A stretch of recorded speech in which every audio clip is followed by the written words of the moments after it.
Moi, niin tässä on mun pikkuveli, se on hieno Hermanni. Joo, niin tämän leikin nimi on, että pitää kestää. Sille pitää sitoa silmät kunnolla, sit sille pitää laittaa käsin kaksi eri juttua. Että kädet, voi parkaa, nouse. Joo, se on nelossa. Niin, sillä pitää... Se on nelossa. Tosi kiltti, Maria. Joo, se on nelossa. Katsokaa.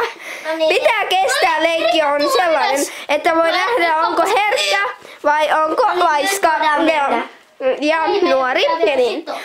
Hänellä pitää olla naamassa, sitten käsissä, sitten toinenkin käsissä, mutta me laitetaan nyt, koska se kaatui.